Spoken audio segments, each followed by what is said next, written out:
हिंद प्यारे साथियों, आज मैं इस वीडियो में मद्य निषेध सिपाही पद के लिए प्लेटफार्म बुक से सेट नंबर 1 का डिस्कशन करने जा रहे हैं। दोस्तों, अगर आप भी बिहार पुलिस मद्य निषेध का तैयारी करते हैं तो ये वीडियो को आप लोग एक बार देख लेते हैं तो आपके परीक्षा के लिए काफ़ी हेल्प साबित होगा। तो दोस्तों चलिए शुरू करते हैं। सहसंयोजकता में दोनों परमाणुओं द्वारा इलेक्ट्रॉनों की साझेदारी होती है। आयनिक बंधन में इलेक्ट्रॉन का स्थानांतरण होता है। सहसंयोजक बंधन 3 प्रकार के होते हैं: एकल सहसंयोजक बंधन, द्विसहसंयोजक बंधन एवं दीर्घ सहसंयोजक बंधन होता है। अब एकल सहसंयोजक बंधन में इसमें 2 परमाणुओं के बीच एक एक इलेक्ट्रॉन का साझेदारी होता है। द्विसहसंयोजक बंधन में इसमें 2 परमाणुओं के बीच 2 इलेक्ट्रॉन का साझेदारी होता है। नेक्स्ट है दीर्घ सहसंयोजक बंधन में इसमें 2 परमाणुओं के बीच 3 इलेक्ट्रॉन का साझेदारी होता है। नेक्स्ट है द्रव्यमान संरक्षण नियम रेडियो एक्टिव परिवर्तन के लिए सत्य नहीं है। यौगिक नाभिक का द्रव्यमान विखंडन उत्पादन के द्रव्यमानों के योग के अधिक होना चाहिए। नेक्स्ट है नाभिकीय विखंडन की घटना की खोज वैज्ञानिक ओटहान ने किया था। नेक्स्ट है नाभिकीय विखंडन में प्रचुर मात्रा में ऊर्जा के उत्सर्जन के साथ साथ 3 अतिरिक्त न्यूट्रॉन भी उत्पन्न होते हैं। इस अभिक्रिया में औसत 2.5 न्यूट्रॉन उत्पन्न होते हैं।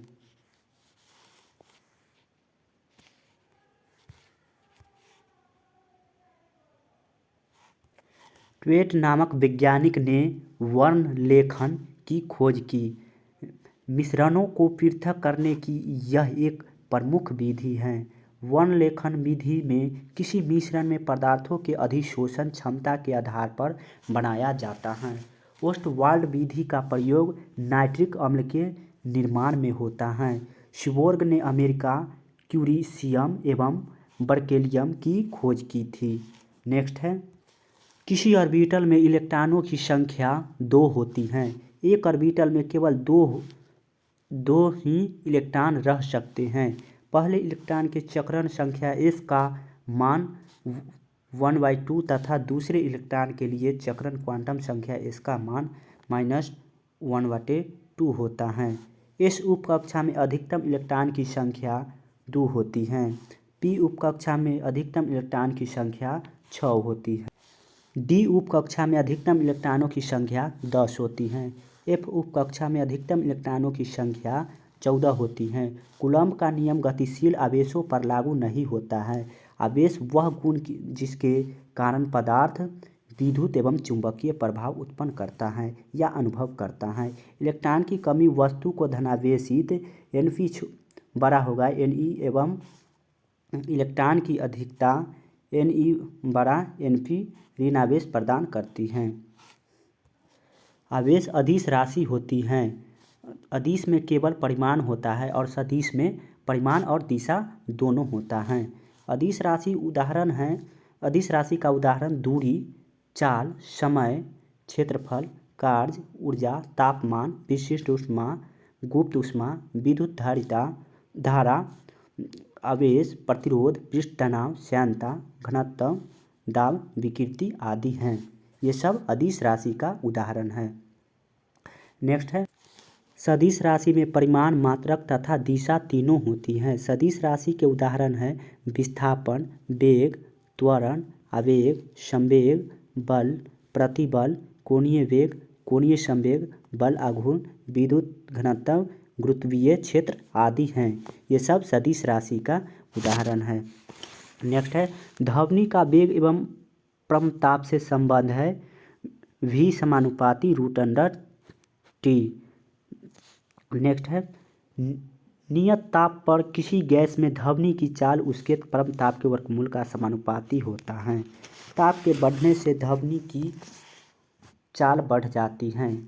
1 डिग्री C ताप पर ताप बढ़ने से वायु में ध्वनि की चाल 0.61 मीटर प्रति सेकेंड बढ़ जाती है।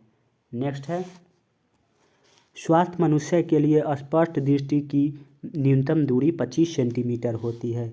स्वास्थ्य मनुष्य के लिए स्पष्ट दूरी की अधिकतम दूरी अनंत होती है। मनुष्य की आँख का कॉर्निया प्रकाश को नेत्र में प्रवेश करवाता है। इसमें रक्त कणिकाएं नहीं होती है, इसका रंग उजाला होता है। अब सूची 1 में नेत्र अंग दिया गया है और सूची 2 में उसका उपयोग दिया गया है। तो आइए देखते हैं। कर्निया ये नेत्र दान प्रकाश अपवर्तित कर नेत्र में प्रवेश करवाता है। कोराइड इसका काम है अधिक प्रकाश को अवशोषित करना है। आइरिस नेत्र को रंग प्रदान करना है। पुपिल अधिक प्रकाश में सिकुड़ना, कम प्रकाश को में फैलना है। रेटिना प्रतिबिंब का निर्माण करता है। नेक्स्ट है धमनी व शिरा में रक्त का पीएच मान धमनी में अधिक व शिरा में कम होता है। धमनी में शुद्ध रक्त जबकि शिरा में अशुद्ध रक्त प्रवाहित होती है। रक्त का पीएच मान 7.4 होता है। ये रक्त एक संयोजी ऊतक है। शिरा में रक्त में CO2 की मात्रा अधिक होती है जो रक्त का पीएच घटा देता है। अब देखते हैं धमनी और शिरा की विशेषताएं। सूची 1 में धमनी है और सूची 2 में शिरा है। तो आइए धमनी में देखते हैं कि क्या क्या विशेषताएं हैं। धमनी की दीवारें मोटी तथा पेशीय होती हैं। शिरा की दीवारें पतली तथा लचीली होती है। इसमें कपाट नहीं पाए जाते हैं। इसमें कपाट पाए जाते हैं। धमनी में पल्मोनरी धमनी को छोड़कर सभी धमनियों में ऑक्सीजन युक्त रुधिर बहता है। शिरा में पल्मोनरी शिरा को छोड़कर सभी शिराओं के ऑक्सीजन रहित रक्त बहता है। धमनी में ये रुधिर को हृदय में अंगों की ओर ले जाती हैं। शिरा में ये रुधिर को अंगों से वापस हृदय में लाती हैं।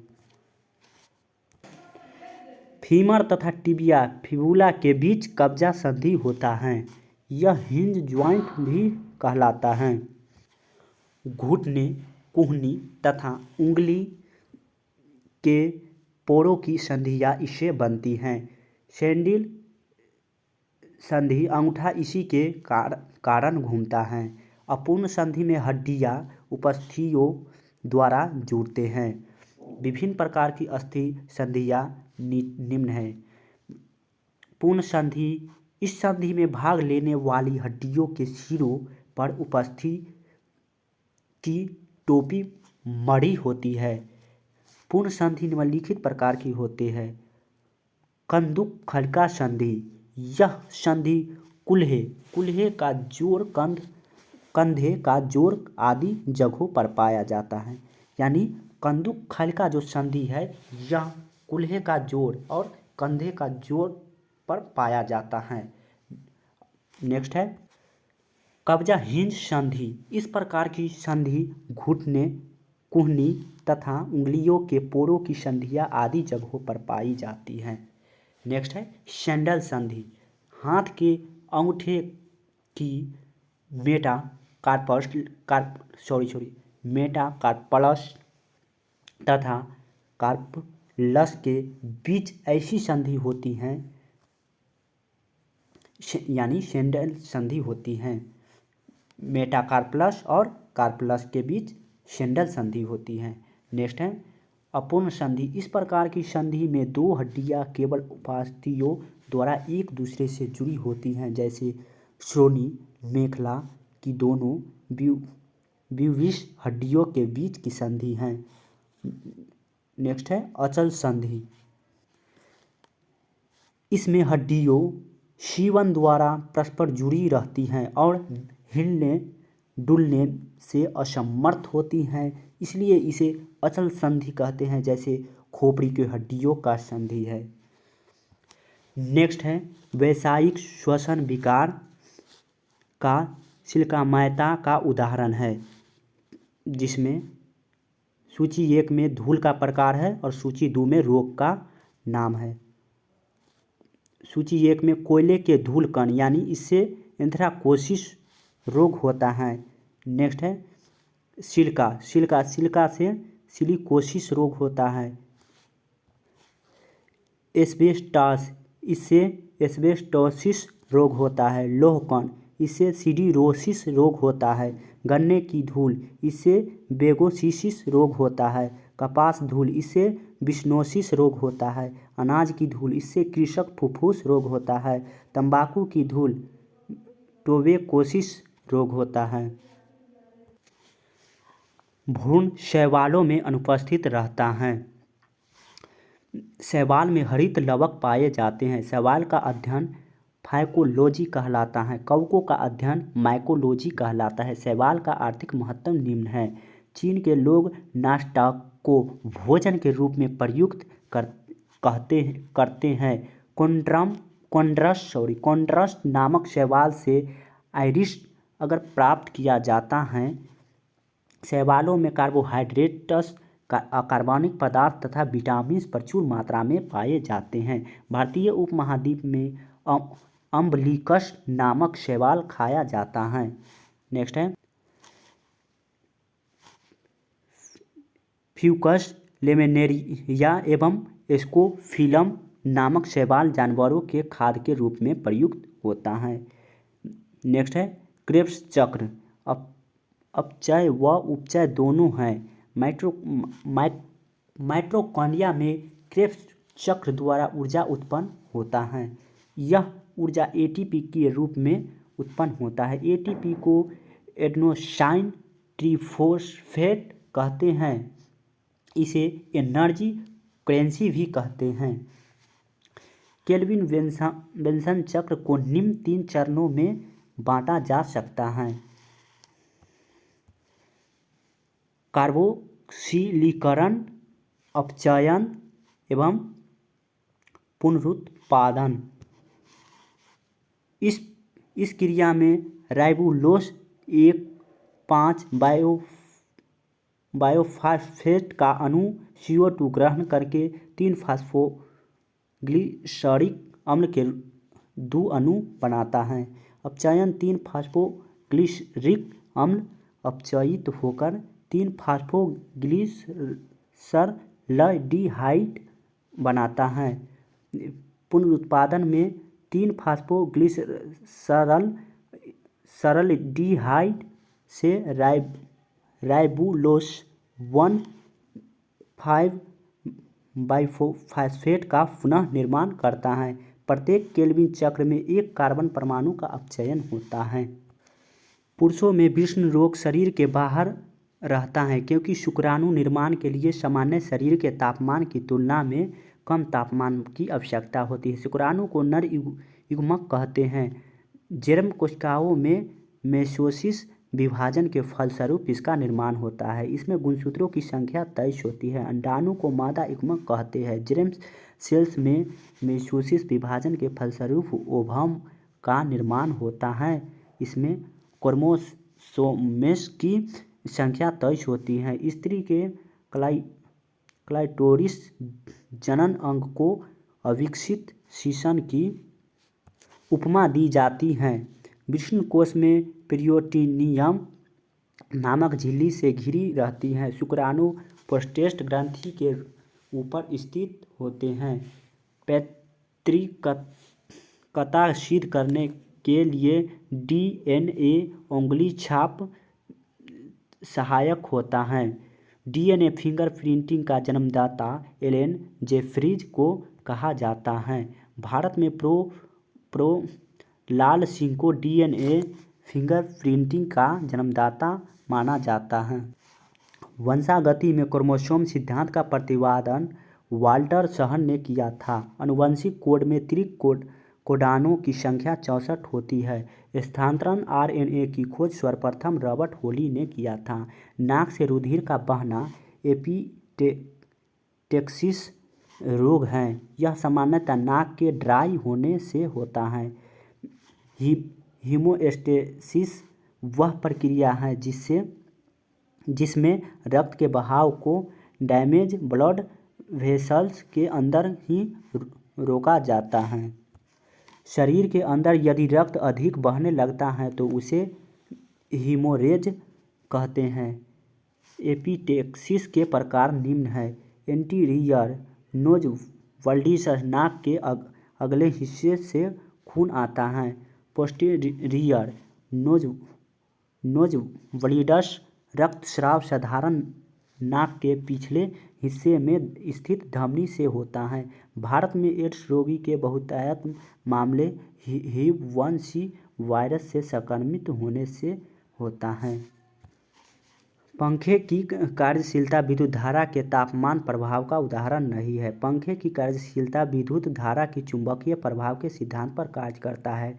विद्युत इस्त्री बल्ब, विद्युत केतली विद्युत धारा के तापमान प्रभाव का उदाहरण है। विद्युत बल्ब का फिलामेंट टंगस्टन का बना होता है। विद्युत हीटर विद्युत आयरन आदि में नाइक्रोम का उपयोग होता है। मेमोरी कंप्यूटर का एक हार्डवेयर घटक नहीं है। कंप्यूटर हार्डवेयर के मुख्य भाग निम्न है। इनपुट यूनिट, भंडारण यूनिट या memory system unit, motherboard, central processing unit है, प्राथमिक या मुख्य मेमोरी है, आउटपुट यूनिट है। कृषि वनों की कटाई के लिए जिम्मेदार प्रमुख कारकों में से एक हैं। वनों की कटाई का मुख्य कारण निम्न है। कृषि गतिविधियों का विस्तार, पशुधन गतिविधियां, वनों की कटाई है, इंफ्रास्ट्रक्चर का विस्तार है, खाद्य उद्योग है, खनन कार्य जो है। वनों की कटाई का मुख्य परिणाम निम्न है। जैव विविधता का नुकसान है, जलवायु परिवर्तन है, जल के स्तर में कमी है। हार्ड डिस्क द्वितीयक स्टोरेज डिवाइस है। हार्ड डिस्क मैग्नेटिक डिस्क का एक प्रकार है। हार्ड डिस्क स्थायी नॉन वोलेटाइल डायरेक्ट एक्सेस तथा सहायक मेमोरी है। हार्ड डिस्क में एल्युमिनियम धातु का बना एक पतला डिस्क होता है जिस पर चुंबकीय पदार्थ जैसे आयरन ऑक्साइड का लेप चढ़ा होता है। हार्ड डिस्क में डाटा को इलेक्ट्रोमैग्नेटिक फील्ड के द्वारा लिखा व पढ़ा जाता है। नेक्स्ट है इक्वेटोरियल प्लेट पर कोशिका के केंद्र में गुणसूत्रों का संरेखण माइटोसिस में मेटाफेज चरण का एक गठन होता है। समसूत्री विभाजन की 4 अवस्थाएं होती है। प्रोफेज, मेटाफेज, एनाफेज और टेलोफेज है। प्रोफेज में गुणसूत्र धागों की तरह दिखाई देता है। मेटाफेज में गुणसूत्र छोटा हो जाता है तथा कोशिका के मध्य में अवस्थित होता है। एनाफेज में गुणसूत्र का गुणसूत्र बिंदु 2 भागों में बंट जाता है और जब प्रत्येक गुणसूत्र बिंदु मिल जाता है तब वह पूरा गुणसूत्र बन जाता है। टेलोफेज में इसमें गुणसूत्र ध्रुवों पर पहुंच जाता है। पैचिटिन अवस्था में क्रॉस ओवर होता है। प्रथम प्रोफेज अवस्था में गुणसूत्रों की संख्या घटकर आधी हो जाती है। विश्व का सबसे बड़ा कॉफी उत्पादक देश ब्राज़ील है। विश्व में कहवा का पात्र ब्राज़ील को कहा जाता है। विश्व में कहवा की मंडी साओ पाउलो को कहते हैं। दक्षिण अमेरिका का कहवा निर्यात करने वाला प्रमुख बंदरगाह सेंटोस है। ब्राज़ील के कहवा के बागों को फजेंडा कहते हैं। कॉफ़ी का भारत में सबसे ज़्यादा उत्पादन कर्नाटक राज्य में है। भारत में नीलगिरी के पहाड़ी पर भी कॉफ़ी की खेती की जाती है। कॉफ़ी तो होता है कर्नाटक में ज़्यादा। और चाय आप लोग कमेंट में बताएं कि कहाँ होता है चाय। नेक्स्ट है मेची नदी महानंदा नदी की सहायक नदी है। महानंदा भारत के पश्चिम बंगाल और बिहार राज्यों से होकर बांग्लादेश में बहने वाली एक नदी है। यह गंगा नदी की सहायक नदी है। महानंदा नदी बिहार और पश्चिम बंगाल के बीच सीमा बनाती है। महानंदा हिमालय से निकलने वाली नदियों में गंगा से मिलने वाली अंतिम सहायक नदी है। महानंदा नदी की सहायक नदी टांगोन नदी, नागर नदी, मेची नदी, कन्नाई नदी, बालसोन नदी, कालिंदी नदी। कोसी मेची लिंक परियोजना से बाढ़ का प्रकोप कम होगा। सीमा सड़क संगठन रक्षा मंत्रालय के अंतर्गत आता है। सीमा सड़क संगठन की स्थापना 1960 ईस्वी में किया गया है। सीमा सड़क संगठन का कार्य सीमावर्ती क्षेत्रों में सड़क का निर्माण करना है। सीमावर्ती क्षेत्रों में सैन्य दृष्टि से महत्वपूर्ण सड़क का निर्माण करना सीमा सड़क संगठन की दायित्व है। नागपुर सड़क योजना का संबंध सड़क निर्माण से है। नागपुर योजना 1943 ईस्वी में लाया गया था। इंडियन रोड कांग्रेस IRC की स्थापना 1934 में हुआ था। केंद्रीय सड़क अनुसंधान सड़क संस्था की स्थापना 1952 में किया गया था। बारी दोआब यसाज और रावी के बीच का क्षेत्र है। दो नदियों के बीच के उपजाऊ भूमि को दोआब कहते हैं। आब का अर्थ है पानी। दोआब क्षेत्र की मिट्टी बहुत उपजाऊ होती है। भारत में सबसे प्रसिद्ध दोआब क्षेत्र गंगा यमुना दोआब क्षेत्र हैं। दोआब क्षेत्र की मिट्टी जलोढ़ मिट्टी होती हैं। सिंध नदी और झेलम नदी के बीच क्षेत्र सिंध सागर दोआब कहलाता है। झेलम नदी और चिनाब नदी के बीच के क्षेत्र को जेच दोआब नाम से जाना जाता है। दुल्हनों द्वारा पहनी जाने वाली पोटलोई पोशाक मणिपुर राज्य से संबंधित है। राधे देवी ने परंपरागत मणिपुरी विवाह परिधान को नया रूप दिया है। पोटलोई पोशाक विदेश में भी लोकप्रिय हो रही है। मोनपा बौद्ध समुदाय अपनी खोपड़ी की टोपी के लिए अरुणाचल प्रदेश में प्रसिद्ध है। असम में मेखला चादर या रिहा मेखला महिलाओं का पोशाक है। साड़ी की पारंपरिक रूप से सेंधा आंचल शैली बिहार में प्रचलित है। मलेशिया की मुद्रा है रिंगित। यूरो मुद्रा वाले देश हैं Austria, Belgium, Cyprus, Finland, Ireland, Italy आदि हैं। क्वांचा अंगोला की मुद्रा है, यानी क्वांचा है जो अंगोला की मुद्रा है। पेसो मुद्रा वाले देश हैं अर्जेंटीना, चिली, कोलंबिया, फिलीपींस आदि है। भारत के उच्चतम न्यायालय की प्रथम महिला न्यायाधीश एम फतिमा बीबी थी। सुप्रीम कोर्ट में जज बनने वाली पहली महिला वकील इंदु मल्होत्रा थी। उच्च न्यायालय की मुख्य न्यायाधीश बनने वाली पहली महिला थी लीला सेठ। ऑक्सफोर्ड जाकर कानून की पढ़ाई करने वाली प्रथम महिला बैरिस्टर कॉर्नेलिया सोराबाजी थी। देश की पहली महिला सत्र न्यायाधीश अन्ना चांडी थी। सुप्रीम कोर्ट की पहली महिला मुख्य न्यायाधीश हो सकती है वीवी नागरत्ना। 24 अक्टूबर 1945 यूएन चार्टर का स्थापना दिवस है। सन 1945 में जब संयुक्त राष्ट्र संघ की स्थापना हुई तब उसका एक चार्ट तैयार किया गया था। इस चार्टर के अनुच्छेद 88 में मानव अधिकार के संरक्षण के लिए प्रारूप तैयार करने हेतु एक मानवाधिकार आयोग का गठन किया गया है। संयुक्त राष्ट्र चार्टर को मानवाधिकारों का प्रथम अंतर्राष्ट्रीय दस्तावेज कहा जा सकता है। इस चार्ट में मानवाधिकारों को महत्वपूर्ण स्थान प्रदान किया गया है। संयुक्त राष्ट्र की महासभा द्वारा 10 दिसंबर को इसे अंगीकृत किया गया। इस घोषणा पत्र में उन सभी विषयों को सम्मिलित किया गया जो मानव गरिमा युक्त जीवन यापन के लिए अनिवार्य है। संयुक्त राष्ट्र अधिकार पत्र यूनाइटेड नेशनल कैरेक्टर पर 50 देशों के हस्ताक्षर 26 जून 1945 को हुआ, पर वास्तव में इसकी स्थापना 24 अक्टूबर 1945 को हुआ, जब 5 मुख्य संस्थान देश चीन, फ्रांस, संयुक्त राज्य यूनाइटेड किंगडम एवं सोवियत संघ ने इस पत्र को स्वीकृत किया है। रंगास्वामी कप का संबंध हॉकी से है। हॉकी से संबंधित अन्य कप टूर्नामेंट है Aga Khan cup, Maharaja Ranjit Singh cup, Dhyan Chand cup, Indira cup, Beighton cup, Nehru cup, Scindia cup आदि है। हॉकी की सर्वोच्च संस्था फेडरेशन डी हॉकी है, जिसकी स्थापना 1884 में की गई। हॉकी मैच की अवधि 70 मिनट की होती है। भारत का राष्ट्रीय खेल हॉकी है। भारत ने वर्ष 1928 में ओलंपिक खेलों में हॉकी का पहला स्वर्ण पदक जीता था। भारत ने वर्ष 1975 में हॉकी का विश्व कप भी जीता था। भारत ने अंतिम बार ओलंपिक खेलों में हॉकी का स्वर्ण पदक वर्ष 1980 में मॉस्को में जीता था। टोक्यो ओलंपिक में महिला हॉकी टीम का प्रदर्शन काफ़ी उत्साहपूर्ण रहा।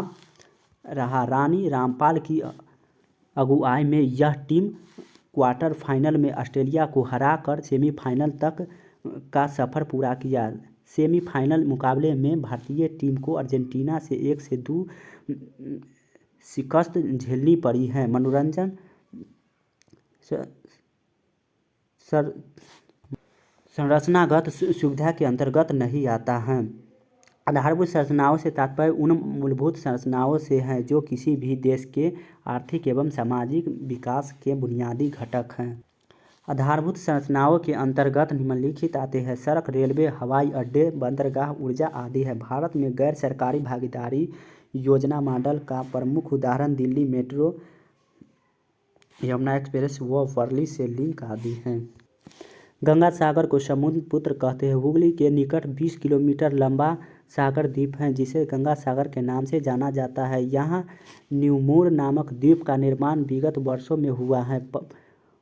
पंबन द्वीप मन्नार की खाड़ी में स्थित है। अंडमान निकोबार द्वीप समूह बंगाल की खाड़ी में स्थित है। इनकी मुख्य भाषा मलयालम है।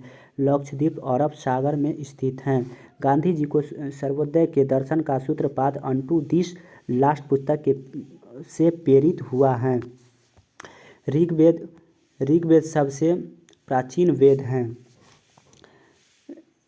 ग्रेट एक्सपेक्टेशंस को चार्ल्स डिकेंस ने लिखा है। गौतम बुद्ध ने अपना पहला उपदेश सारनाथ में तथा अंतिम उपदेश कुशीनगर में दिए थे और इनका जो ज्ञान की प्राप्ति हुआ था 35 वर्ष की अवस्था में ज्ञान की प्राप्ति हुआ था। श्रावस्ती में बुद्ध ने स्वार्थिक उपदेश दिए थे। सारनाथ यहाँ बुद्ध ने प्रथम उपदेश दिए थे। बुद्ध का जन्म कपिलवस्तु के लुम्बिनी नामक स्थान पर 563 ईसा पूर्व में हुआ था।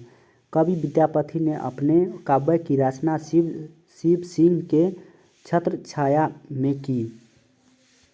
विद्यापति मैथिली भाषा के महानतम कवि थे। पंडित महेश ठाकुर ने अकबरनामा पुस्तक संस्कृत भाषा में लिखकर अकबर से दरभंगा का राज्य प्राप्त करने में सफलता प्राप्त किया है। हरि सिंह, शिव सिंह, लक्ष्मीश्वर सिंह सभी दरभंगा राज्य के राजा थे। विश्व प्रसिद्ध मयूर सिंहासन मुगलों के दिल्ली के लाल किले का दीवान-ए-आम में रखा गया था। मयूर सिंहासन पर बैठने वाले अंतिम मुगल शासक मोहम्मद शाह रंगीला बादशाह थे। ईरान फारस के सम्राट नादिर शाह 1739 ईस्वी में दिल्ली पर आक्रमण किया तथा तख्ते ताउस तथा कोहिनूर हीरा लेकर फारस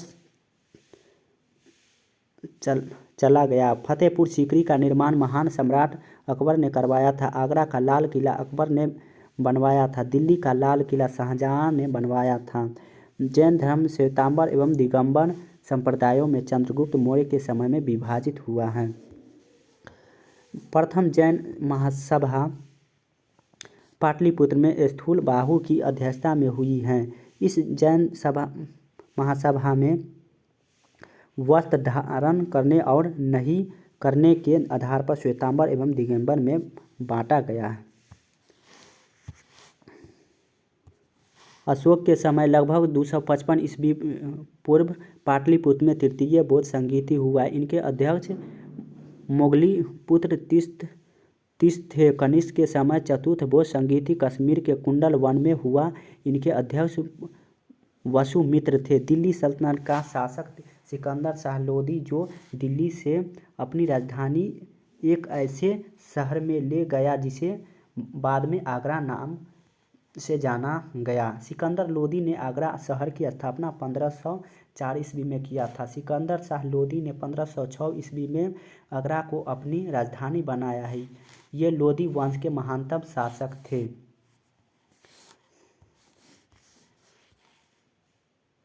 उसने भूमि की माप के लिए 30 इंच के गज सिकंदरी का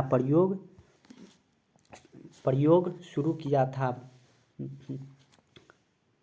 सिकंदर शाह गुलरुखी के उपनाम से फारसी में कविता लिखता था। होम रूल लीग की स्थापना प्रथम विश्व युद्ध के समय हुआ। अप्रैल 1916 ईस्वी में होम रूल लीग की स्थापना बाल गंगाधर तिलक द्वारा की गई थी। भारत में होम रूल लीग के जनक एनी बेसेंट को माना जाता है। होम रूल लीग की स्थापना पुणे में बाल गंगाधर तिलक ने तथा मद्रास में एनी बेसेंट द्वारा किया गया।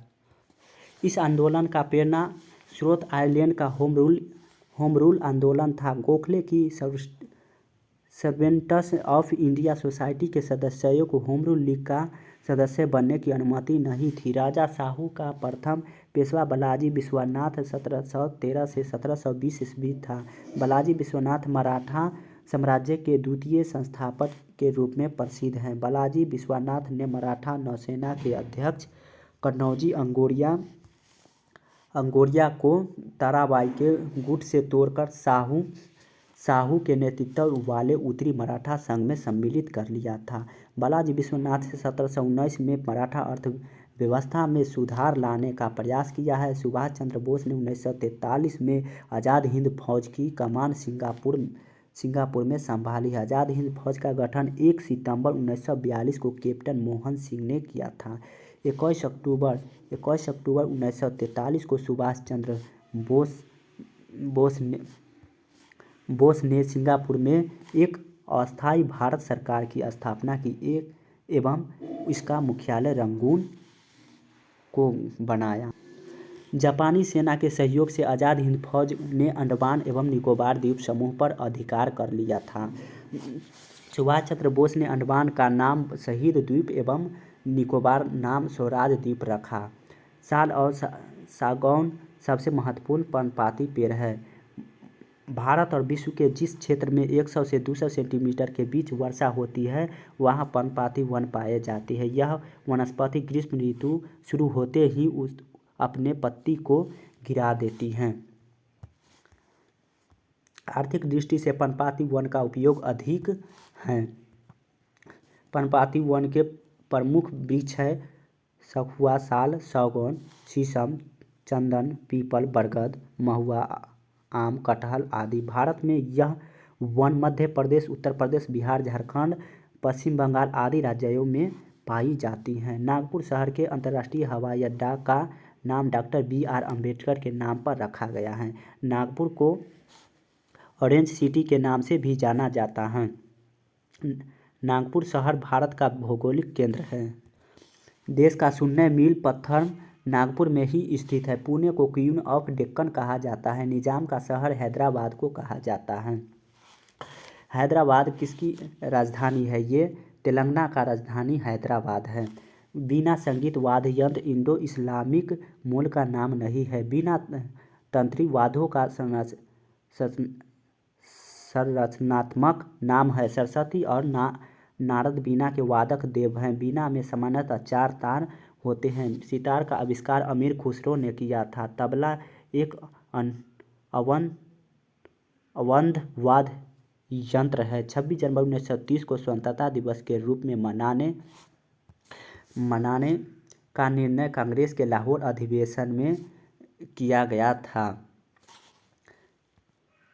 26 जनवरी 1950 को ऐतिहासिक कारणों से संविधान लागू किया गया तथा भारत को गणतंत्र दिवस घोषित किया गया और संविधान का निर्माण 26 नवंबर 1949 को ही बनकर तैयार हो गया था। लेकिन 26 जनवरी 1950 को संविधान लागू किया गया था क्योंकि 26 जनवरी 1930 को स्वतंत्रता दिवस के रूप में मनाने का निर्णय कांग्रेस के लाहौर अधिवेशन में पंडित जवाहरलाल नेहरू ने लिए थे। दिसंबर 1929 में लाहौर कांग्रेस अधिवेशन में जवाहरलाल नेहरू की अध्यक्षता में पूर्ण स्वराज की कांग्रेस ने अपना लक्ष्य घोषित किया था।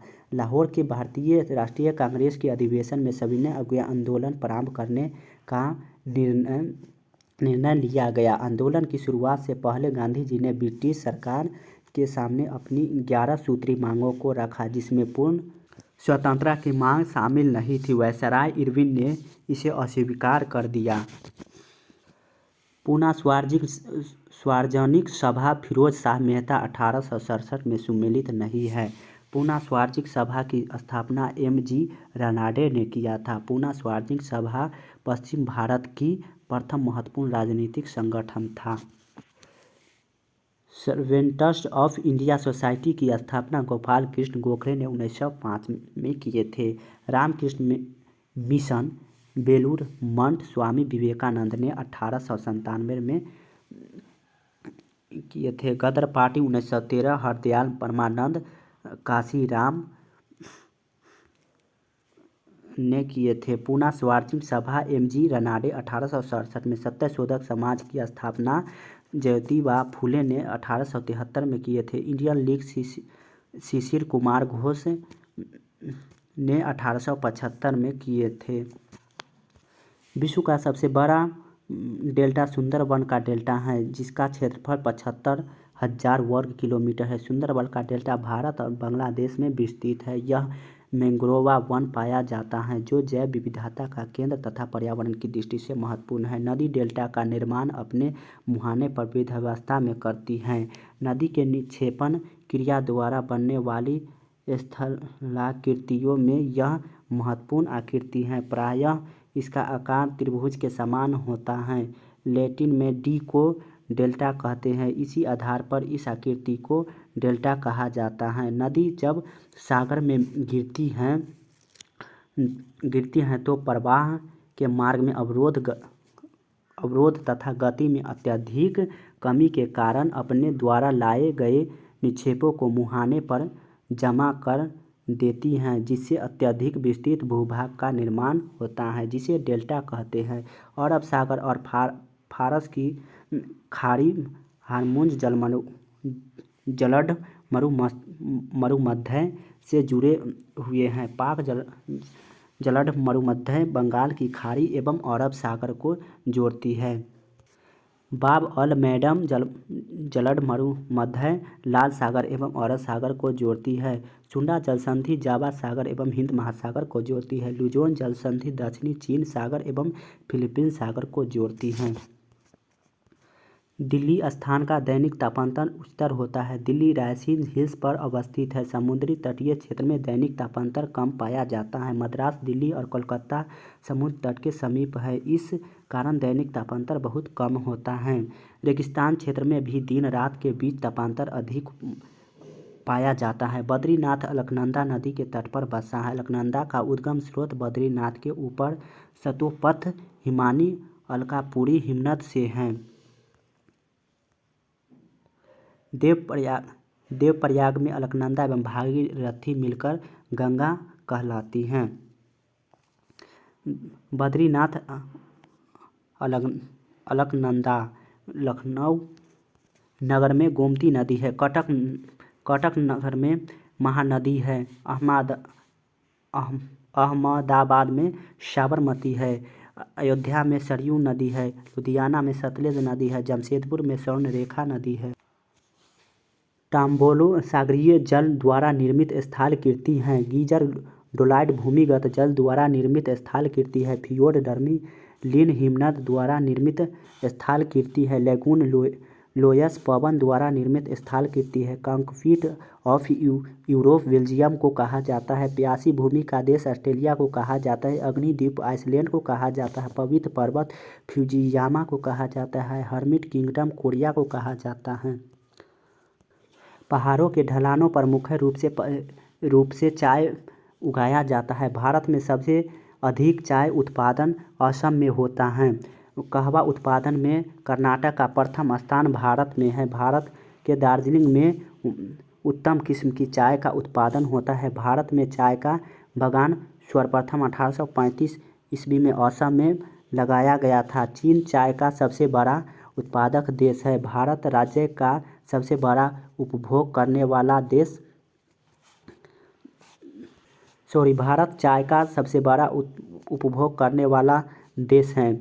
और इसमें राज्य की बात करें तो असम है। असम और कॉफ़ी सबसे ज़्यादा किस राज्य में होता है तो कॉफ़ी कर्नाटक राज्य में सबसे ज़्यादा कॉफ़ी उत्पादन होता है। भटकल बंदरगाह कर्नाटक राज्य में स्थित है। भारत में मुख्य रूप से 6100 किलोमीटर लंबी तटरेखा पर बंदरगाहों की संख्या कुल 226 है, लेकिन इनमें मात्र 165 की क्रियाशील माने जाते हैं। भारतीय तटरेखा का कम कटा फटा होना, किनारों का चपटापन तथा उन पर पानी की कमी, नदी के मुहाने की अधिकता के कारण बालू का जमाव आदि ऐसे कारक हैं जिनके कारण भारत में बंदरगाहों के विकास में बाधा आती है। भारत के 13 प्रमुख बंदरगाहों में से देश का 90% से अधिक विदेशी व्यापार संचालित है। सरकार के विरुद्ध निंदा प्रस्ताव स्थगन प्रस्ताव माना जाता है। निंदा प्रस्ताव मंत्रिपरिषद अथवा किसी एक मंत्री के विरुद्ध उसकी विफलता पर खेद अथवा शेष व्यक्त करने के लिए किया जाता है। निंदा प्रस्ताव में निंदा के कारण का उल्लेख करना अनिवार्य है। प्रतिस्थापन प्रस्ताव द्वारा पूर्व के प्रस्ताव का कानून के स्थान पर लाया जाता है। किसी अति महत्वपूर्ण विषय पर ध्यानाकर्षण प्रस्ताव लाया जाता है। स्थगन प्रस्ताव पेश करने का मुख्य उद्देश्य किसी अविलंबनीय लोक महत्व के मामले की ओर सदन का ध्यान आकर्षित करना है। जब इस प्रस्ताव को स्वीकार कर लिया जाता है तब सदन अविलंबनीय लोक महत्व के निश्चित मामले पर चर्चा करने के लिए सदन का नियमित कार्य रोक देता है। इस प्रस्ताव को पेश करने के लिए न्यूनतम 50 सदस्यों की स्वीकृति आवश्यक होनी चाहिए। यदि भारत के नियंत्रण एवं महालेखा परीक्षक का कदाचार तथा असमर्थता का आरोप लगाया जाता है तो वह पदच्युत संसद के दोनों सदनों के समावेदन पर होगा। नियंत्रण एवं महालेखा परीक्षण को महाभियोग द्वारा हटाया जाता है। अनुच्छेद 148 और 151 के बीच कैग से संबंध है। नियंत्रण महालेखा परीक्षक की नियुक्ति राष्ट्रपति करता है। इसकी पदावधि पर पद ग्रहण की तिथि 6 वर्ष तक होगी, लेकिन यदि इससे पूर्व 65 वर्ष की आयु प्राप्त कर लेता है तो वह अवकाश ग्रहण कर लेता है। यह सेवानिवृत्ति के पश्चात भारत सरकार के अधीन कोई पद धारण नहीं कर सकता है। नियंत्रण महालेखा परीक्षक सार्वजनिक धन का संरक्षण होता है। अनुच्छेद 312 अलिखित भारतीय सेवाएं इसमें किसी बात के होते हुए भी यदि राज्यसभा में उपस्थित और मत देने वाले सदस्यों में से कम 2/3 सदस्यों द्वारा समर्थित संकल्प द्वारा यह घोषित किया है कि राष्ट्रीय हित में ऐसा करना आवश्यक या समीचीन है तो संसद विधि द्वारा संघ और राज्यों के बीच सम्मिलित एक या अधिक अखिल भारतीय सेवाओं के सृजन के लिए उपबंध कर सकेगी और इस अध्याय के अन्य उपबंधों के अधीन रहते हुए किसी ऐसी सेवा के लिए भर्ती का और नियुक्त व्यक्तियों की सेवा की शर्तों का विनियमन कर सकेगी। मूल कर्तव्य मूल संविधान में समावेश नहीं था। मूल कर्तव्य 42वें संविधान संशोधन द्वारा जोड़ा गया। नागरिकता भाग 2 के अनुच्छेद 5 से 11 में वर्णित है। मौलिक अधिकार भाग 3 के अनुच्छेद 12 से 35 तक हैं। नीति निर्देशक तत्व भाग 4 के अनुच्छेद 36 से 51 में वर्णित है। मौलिक कर्तव्य अनुच्छेद 51 क में वर्णित हैं।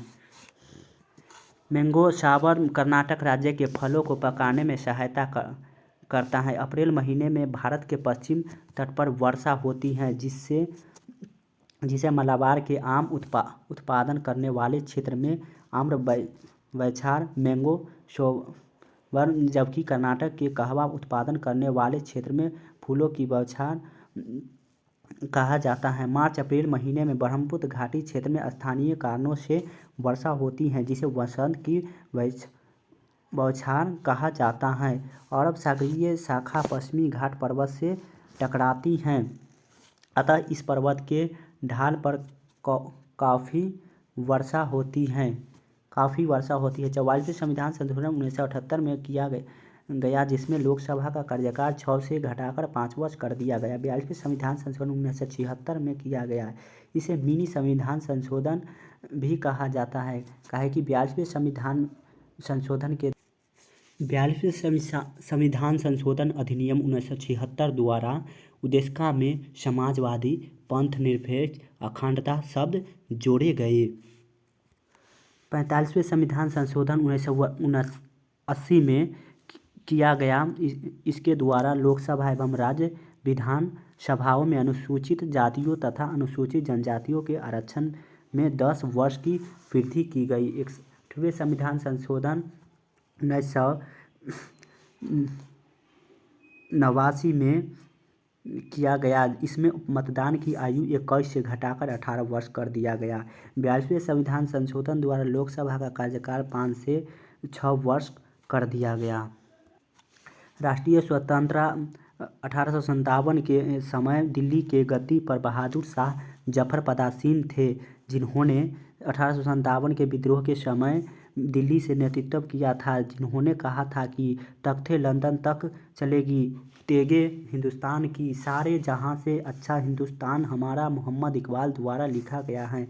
आर्थिक विकास का वास्तविक अर्थ है प्रति व्यक्ति आय और राष्ट्रीय आय में वृद्धि है। आर्थिक विकास जहां किसी समिति समय के अंदर को दर्शाता है, वहीं आर्थिक समृद्धि लंबी अवधि से आर्थिक विकास के फलस्वरूप आती है। भारत में राष्ट्रीय आय समिति 1949 ईस्वी में प्रथम बार महालनोबिस की अध्यक्षता में बनाई गई है। भारत में सर्वप्रथम राष्ट्रीय आय की गणना 1868 ईस्वी में दाद भाई नौरोजी द्वारा किया गया था। भारत में हिंदू वृद्धि दर राष्ट्रीय आय से संबंधित हैं। राष्ट्रीय आय में सर्वाधिक योगदान सेवा क्षेत्र का है। भारत का सर्वाधिक प्रति व्यक्ति आय वाला राज्य गोवा है। गोवा भारत का 25वां राज्य है